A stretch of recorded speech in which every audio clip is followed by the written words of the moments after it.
Pemirsa, kecelakaan beruntun yang diduga disebabkan remblong kendaraan over dimension overload kembali terjadi pada awal Februari 2025. Padahal Kementerian Perhubungan mendeklarasikan Indonesia harus mencapai status zero kendaraan over dimension overload pada tahun 2023. Namun nyatanya kendaraan yang melebihi standar dimensi masih ditemui di jalanan.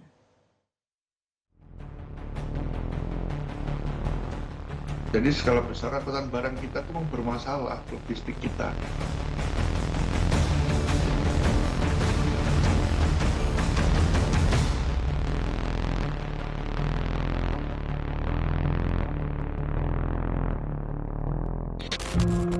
Truk over dimension and overload atau odol kembali berulah di jalan raya. Lagi-lagi kecelakaan disebabkan oleh truk odol terjadi di awal tahun 2025. Lalu sampai kapan kita harus was-was dengan kendaraan yang membawa muatan melebihi kapasitas dan apa tindakan dari pemerintah?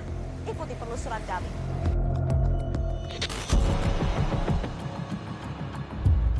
Awal Februari 2025. Dunia transportasi Indonesia kembali berduka. Kecelakaan beruntun yang disebabkan truk pengangkut galon air mineral akibat remblong terjadi di gerbang tol Ciawi 2 Bogor arah Jakarta. Kecelakaan ini mengakibatkan setidaknya 8 orang tewas dan 11 lainnya luka-luka. Kendaraan diduga mengalami gagal fungsi rem atau remblong sehingga menabrak rangkaian kendaraan yang sedang melakukan transaksi pembayaran e-tol. Peristiwa ini menambah panjang daftar kecelakaan yang disebabkan oleh truk over dimension overload atau odol. Truk odol mengacu pada kondisi di mana muatan truk melebihi standar dimensi. Padahal pada 1 Januari 2023, Kementerian Perhubungan mendeklarasikan Indonesia harus mencapai status zero odol pada tahun 2023. Namun nyatanya kecelakaan karena truk odol terus-terusan terjadi. Bicara soal kecelakaan yang melibatkan truk odol di Indonesia memang tidak ada habisnya. Kita coba lihat pemirsa, dari Januari hingga November 2024, lebih dari 17.000 kecelakaan di Indonesia yang melibatkan truk dan tronton. Sementara truk merupakan kendaraan terbanyak kedua yang terlibat dalam kecelakaan dalam kurun waktu 3 tahun terakhir di Indonesia setelah sepeda motor. Nah, kita baru memasuki bulan Februari 2025 yang kalau kita lihat dari Januari 2025 hingga Februari, sudah terjadi beberapa kali kecelakaan yang melibatkan truk, bahkan sebagian besar ini memakan korban jiwa yang tidak sedikit. Nah, pertanyaannya, bagaimana keseriusan pemerintah untuk menekan kecelakaan yang diakibatkan oleh truk odol ini? Maraknya kecelakaan lalu lintas tentu memprihatinkan banyak pihak, termasuk salah satunya karena adanya truk yang over dimension and overload atau odol. Nah, untuk membahasnya lebih lanjut, saya sudah bersama dengan Kakor Lantas Polri, Brigjen Agus Suryanugroho. Halo Pak, apa kabar? Selamat sore. Selamat sore. Ya. Pak Agus, kalau kita bicara tentang kecelakaan lalu lintas, Pak Agus sebagai Kakor Lantas yang baru, bagaimana menyikapi hal ini untuk menekan, apalagi sebentar lagi kan akan masuk musim mudik Lebaran? Baik, hari ini baru saja saya di lapangan ya, memantau operasi keselamatan. Salah satu tujuan daripada operasi keselamatan lalu lintas adalah menekan, meminimais mungkin pelanggaran dan kecelakaan. Maka dari itu, operasi keselamatan ini tentunya bagaimana kita menyadarkan pengguna jalan itu agar tertib dan disiplin berlalu lintas.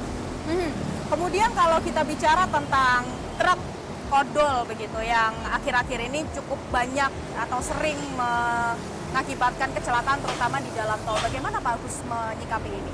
Baik, memang berdasarkan data yang kami evaluasi bahwa cukup banyak kendaraan yang overdimensi dan overload itu terlibat kecelakaan. Maka dari itu tentunya Korlantas Polri dan jajaran akan melakukan tindakan-tindakan tegas terhadap pelanggaran overdimensi dan overload, dan ini sudah ada rumusannya. Ketika kita bicara overload itu hanya pelanggaran. Jadi setiap orang yang mengendari kendaraan umum membawa beban yang melebihi tonase itu hanya bisa ditilang untuk overload. Tapi overdimensi itu adalah kejahatan lalu lintas yang sebetulnya ini bisa disidik. Jadi siapa pelakunya? Setiap orang dan korporasi yang niat untuk memperpanjang bak, mempertinggi bak kendaraan termasuk julurnya, dimensinya, itu melebihi. Oleh sebab itu, overdimensi ini adalah kejahatan lalu lintas dalam pasal 277 Undang-Undang Lalu Lintas. Ini bisa disidik.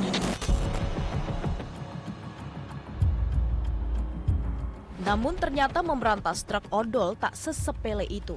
Gemilang Tarigan, Ketua Umum Aptrindo menyebut truk odol terjadi karena persaingan yang tidak sehat dalam dunia transportasi angkutan barang. Bahkan, berdasarkan data dari BPS, total sudah ada 6,5 juta truk di seluruh Indonesia, di mana 90%-nya berusia di atas 10 tahun. Tak hanya itu, pengusaha berlomba-lomba berusaha menaikkan kapasitas angkut kendaraannya agar harga menjadi murah. Namun, tentu saja, ini berpengaruh terhadap keselamatan angkutan di jalan. Jadi skala besar angkutan barang kita tuh bermasalah, logistik kita. Ya masalahnya sekarang terjadi jalan tol ini hanya menunggu waktu aja.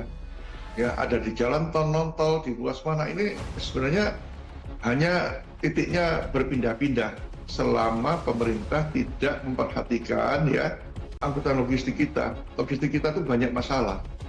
Dan ini nggak diselesaikan sampai saat ini. Yang menanganinya itu ada 12 kementerian lembaga. Jadi tidak bisa hanya di Kementerian Perhubungan atau di Kepolisian Korlantas, ya, atau di PUPR. Ya. Ini sudah demikian banyaknya persoalan. Ya. Tak hanya masalah ekonomi, Tarigan menyebut peraturan yang ada terkait daya dukung jalan di Indonesia sudah tak relevan dan membutuhkan revisi.